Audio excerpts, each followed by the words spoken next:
We've laid a solid foundation for our economic reopening and recovery.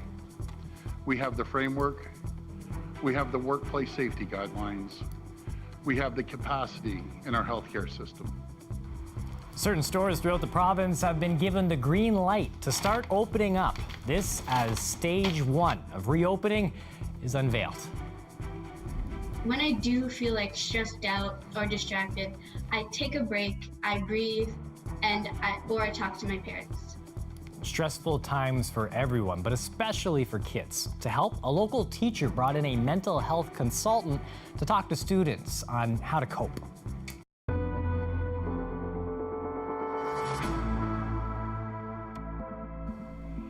I'm Chris Ensing. Thanks for joining us. Ontario about to hit stage 1 of the recovery plan. Tuesday is the day that many retail stores in Ontario will be allowed to reopen. It's the first step in the province's 3-step economic recovery plan, not just limited to retail. Lisa Shing has more from Toronto. Just a few days from now, this Toronto running store will be able to open up again. Oh, I'm thrilled. I'm so excited to reopen. I think that it's going to help me with my own sort of nervousness and anxiety. So far, Lynn Bork has been doing deliveries and curbside pickup. By Tuesday, the official start of phase 1 of 3, retail stores not in malls can open to the public, but under new rules like physical distancing. Well, we'll definitely be limiting customers. Right now I'm thinking that there can't be more than 2 customers in the store. So far, it's just garden centers and hardware stores that have been allowed to open. But by next week, construction, pet services, household cleaning, and in-person counseling and scheduled surgeries can start up again.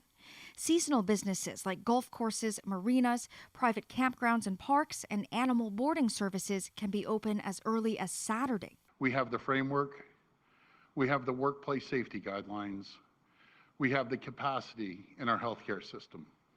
And we've seen a drop in cases for about 3 weeks now. The province counted 258 new cases today, which is the lowest since late March. While it's good news, officials have this warning. While there's things more available, it doesn't mean you have to go out. While there's more things allowed to be open, it doesn't mean they will open. It depends on the retailer, the group, and that, if they want to do it, if they feel it's worthwhile doing it. The Premier says he understands people's frustration in still not being able to see their family and acknowledges he jumped the gun when he had 2 daughters over who didn't live with him on Mother's Day. But he says to stay the course since the limit on gatherings of more than 5 people still isn't lifted yet. But we can expect an announcement on that and on the future of the school year by next week. Lisa Shing, CBC News, Toronto. Some businesses now getting that green light to open their doors in a safe way. We've been looking into how Windsor Essex is preparing for the next phase. Jacob Barker now joining us live. Jacob, there's preparation, but also some confusion here. Yeah, Chris, well, I'm here in the downtown core, and we're going to start seeing an old scene, but a familiar one, as some retail businesses start opening their doors again, and we're going to see more people going in and out of the shops. But yeah, there has been some confusion about how the rules are going to be put in place and just which businesses are going to be able to open and other types of places. I did speak with an inspector today about that constantly changing rule set, as well as a clinic who's unsure whether or not they have the green light to open or not. This physiotherapist says that while directives are murky, his office is gearing up to start allowing clients into their clinic physically starting next week. They've been doing virtual appointments up to this point. It's not quite clear, and we'll wait to hear from our College of Physiotherapists and the Ontario Physiotherapy Association. But having said that, I'm pleased if the Premier has allowed us to see those post-op patients initially and then move on to our regular clientele as we move forwards and during this pandemic. They are taking precautions as they get back to their practice, securing the PPE they need and a slower business model. The very hands-on business is planning to come back in the safest manner possible, and that means business will be slowed down. I think it'll, to respect social distancing and the laws, we'll have a flow through the clinic that will be slow, not stressful. We'll make sure that each client is cared for and leave. Clients will be phoning from the the parking lot to make sure that they're allowed to enter. They plan to swing the doors back open come Tuesday. We're excited. We're ready to go. We're asking our patients, give us a call. We'll set you up post-operatively, and we'll be here with smiles on behind the mask. The 2 meter distancing. For those who inspect businesses coming back online, they say the rules coming down from Premier Ford have constantly been changing. Literally, as he's sending things out, we're adjusting our days in order to accommodate those changes.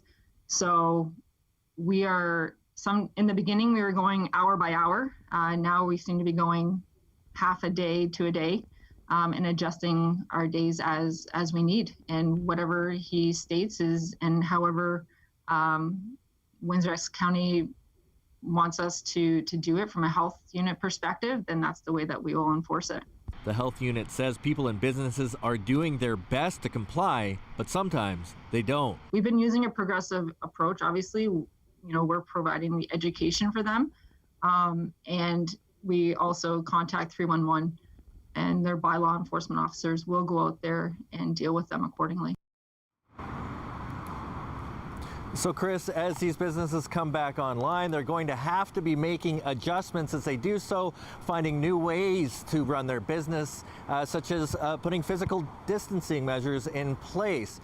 And for the inspectors, well, safety is key, and they really hope that the businesses that do start up are doing it in the right way. Chris? Thanks for this, Jacob. CBC's Jacob Barker in downtown Windsor tonight. Now, you heard him talk about some of the shifts and changes. The health unit's changed its tune when it comes to the use of cloth masks. I am now recommending that residents wear a cloth mask when in public settings, where they cannot ensure physical distancing of 2 meters from others. This can include, but not limited to, trips to the grocery stores, park, or when accessing public transit. A bit of a change in tune for the health unit. Before, Dr. Ahmed had cautioned that masks might give people a false sense of security. Now he says his advice is changing because people are using masks better. We're getting better at it. They're out in public more as well.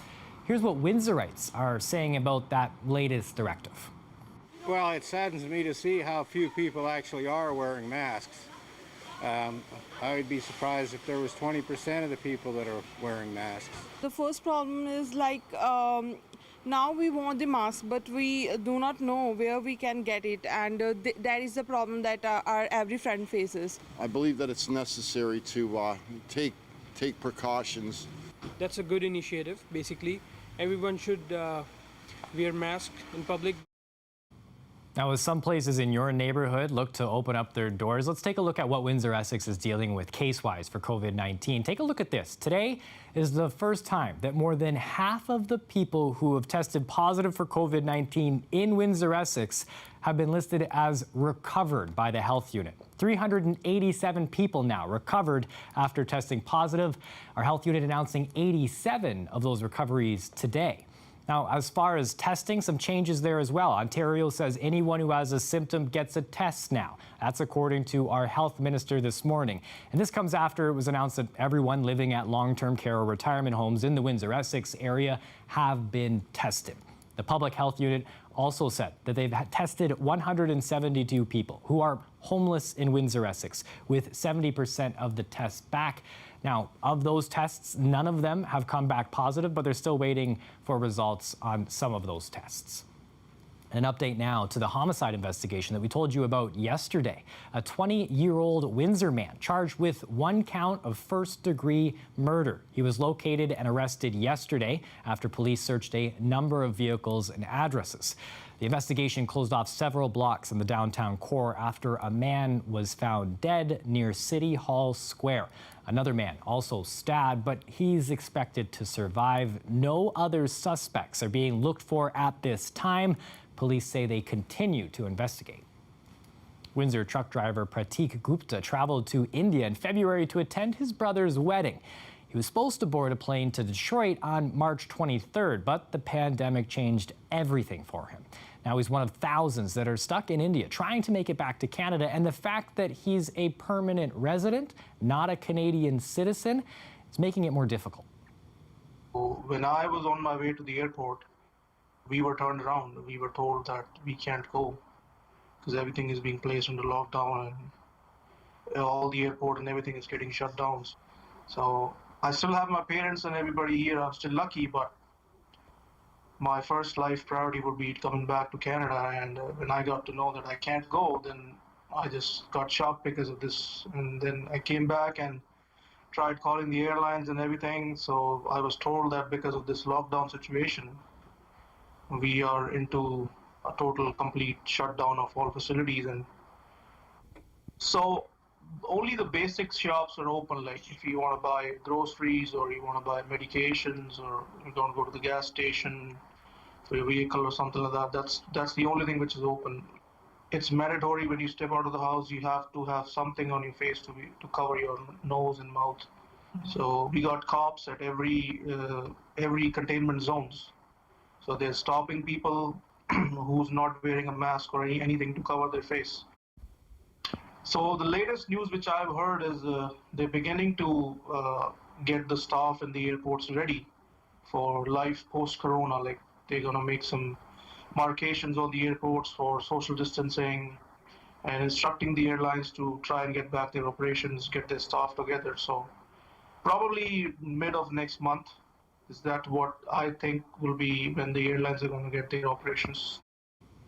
Now, the Canadian consulate in New Delhi told Gupta that citizens and permanent residents accompanying citizens are being prioritized for repatriation. He was also told not to contact the office again so that eligible travelers can be served. Windsor-Tecumseh MP Eric Kuzmarchuk says Global Affairs Canada is doing everything that it can to repatriate permanent residents. Now, many of us are dealing with extra stress right now because of how COVID-19 is really just changing our lives, especially true for elementary school students who are trying to make sense of their feelings. Some local educators are bringing mental health experts into the virtual classroom on a regular basis. The CBC's Jason Vio found out more. Sometimes I just feel like today isn't my day. I don't want to get up. But I've been like taking deep breaths. One thing that gets me away from being stressed or like just calms me and helps me feel better is doing art. And I also, like when I really need it, I talk to my parents a lot and they help me feel better, whether it's just a hug or it's just sitting down for a long talk. And Mom, how does it, when you hear your young daughter who's just in grade 6 talk about stress and all these things, right? What comes to mind for you? As a parent, it's been obviously extremely challenging, and to see her, battling stress at 11 years old, right? She's 11. So think back when we were 11, it is very different. You could just tell that some things were off in their personality, and some students who were handing in work regularly during like our normal situation start to maybe fall off a little bit through this virtual. And I knew that those students, it wasn't a lack of motivation. So I perhaps assumed that perhaps there was a mental health component. How important it is in a time where we're surrounded with negative messages and bad news, and to stay focused on what's going well in our lives. What is the good news? Just having those conversations and letting kids know that it's okay not to feel okay sometimes. Without this pandemic being here, like she had her job, I had school, and we were like we didn't get to talk all the time. But I feel like this has been helping my mental health because I've been getting much more chances to express myself with my parents, to talk with them, and just to have a nice laugh. That's a wonderful approach. With professional sports opening up to practicing, there's still no return yet for youth sports. Questions are still surrounding what group activities will look like, what limitations there could be on the games when they are back. Some hockey arenas in Ontario, they've already started finding ways to let parents see their kids' games, even when they can't be there in person. Stacey Janzer has more. Getting out on the ice with the team is more like spending time with family for 14-year-old Dylan Emery. It's not just the kids that are close. His dad, Walter Emery, says it's also their circle of friends. He says families would get together during the summer and after games. To take some of the rituals out of it, that's going to be tough. It's like a lot of people sitting in their own cars talking through windows. Walter doesn't know what next season will look like or if they'll be allowed into the arenas to watch their kids, but he's already doing something that might help. He gets across the line there, pucks goes in. The last few seasons, he would stream his kids' games online using his phone so friends and family could watch them. Technology is great now to do that stuff, And we've had it in playoffs and tournaments. We've had like up to 40 households watching the kids with, like say, grandparents, aunts, uncles, cousins, the other parents that are another rink somewhere else with a child. He uses his phone because unlike the NHL or OHL, most arenas don't have video cameras in place. But there is an arena here already ahead of the curve. Vollmer Complex has been using Hockey TV to broadcast the Junior B and minor hockey games. The cameras are fantastic because it not only it's a smart camera. It follows the play wherever the puck's going. It follows the play, but it also has a back camera that follows the back of the play. It began as a pilot project last year. Both associations split the cost of the $12,500 to install. Segan says it'll be used whenever the season starts up again. So you can choose which month you want to come in and watch, and you can see all the games of your son or daughter. And if you're a snowbird, let's say you're a grandparent or a relative, and you want to see how your son or daughter is doing with hockey, you can watch it from anywhere in the world. All you have to do is have that subscription. But not hearing those cheers from the stands could affect the experience for both the players and their families. It's a big part of sports, a big part of these young athletes' careers is like having people in the stands, having family members in the stands to cheer on them. You know, it's like a badge of honor when you're on the rink or the ice or the court. For now, it's up to the government to institute any possible new policies, and Hockey Canada will be the organization to decide when skates can be laced up again. Stacey Janzer, CBC News, Windsor.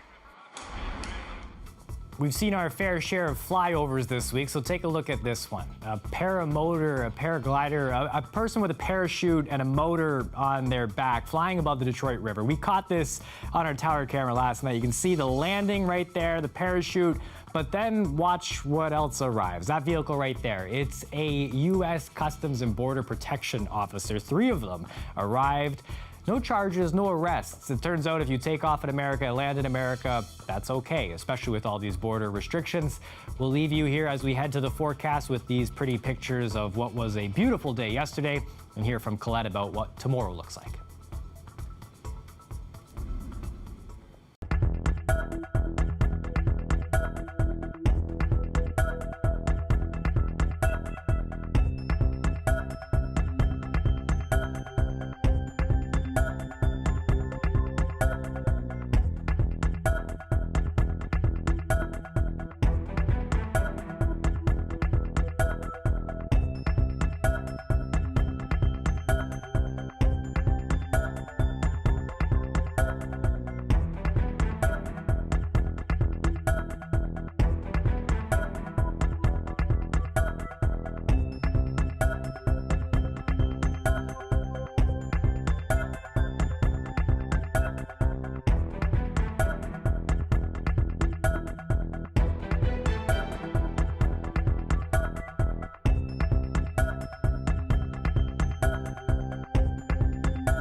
Joining us now for a live look at the weather is Colette Kennedy. Colette, I believe in Newfoundland they call the weather that we've been experiencing this week a bit of a dog's breakfast. I think I've got that.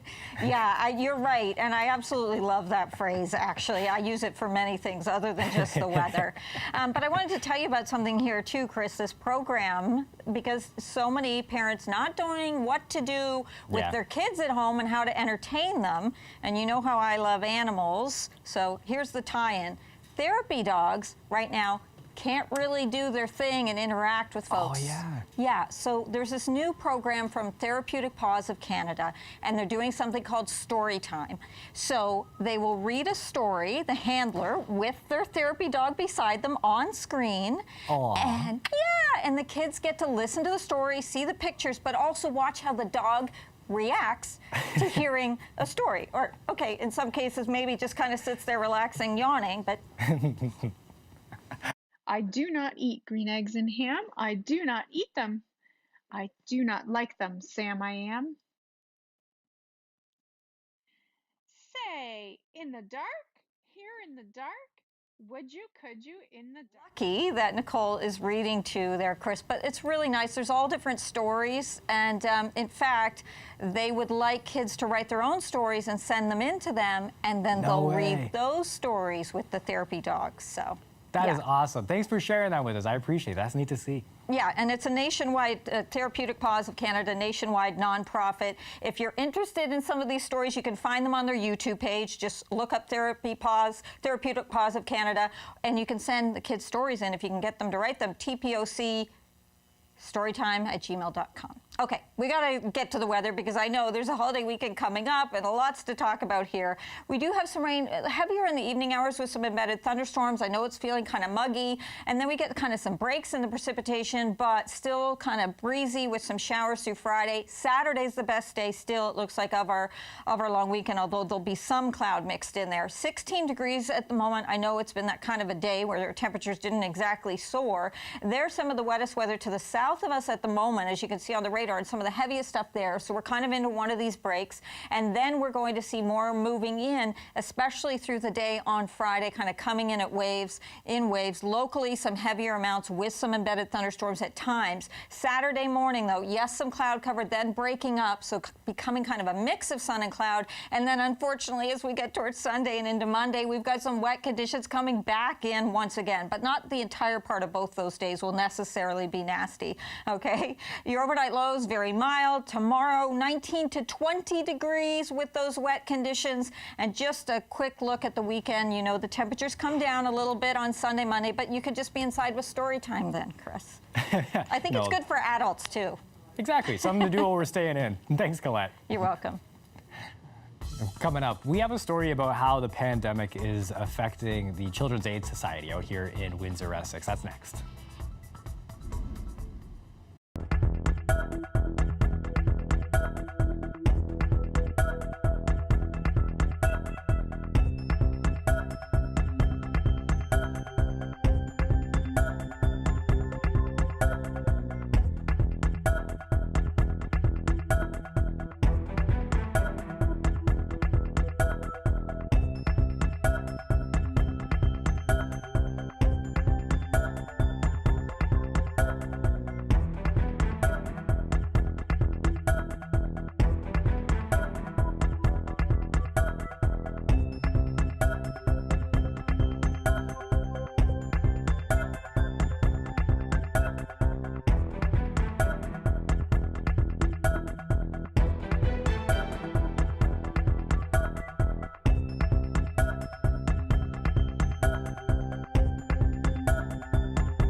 CBC.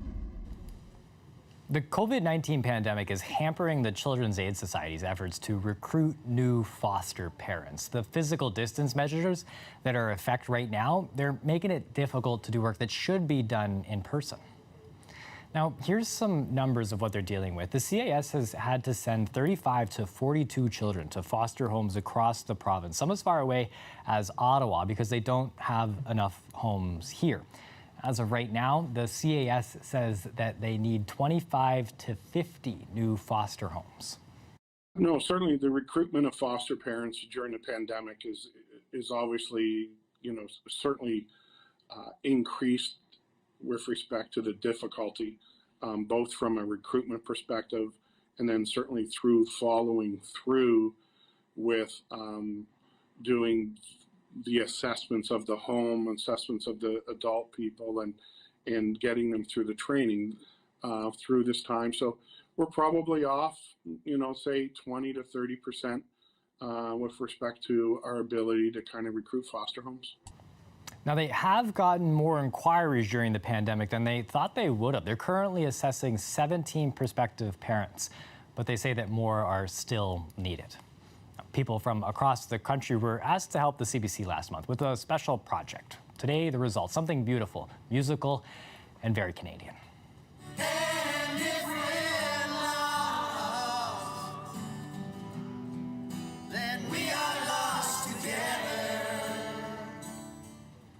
Yes, that's Blue Rodeo performing their song Lost Together in the Great Canadian Sing-Along, a project spearheaded by CBC Music. First, Canadians were asked what song should be sung. Then they were encouraged to submit a recording singing it. Our music team, well, they slapped it all together, a heartwarming act of togetherness. Well, everyone's a part. You can see the entire video at cbc.ca/music. It's 6:29 p.m. That's it for CBC Windsor News. Thanks for watching. You can always find more stuff at our website, cbc.ca/Windsor. Make sure that you and your family both have a wonderful evening.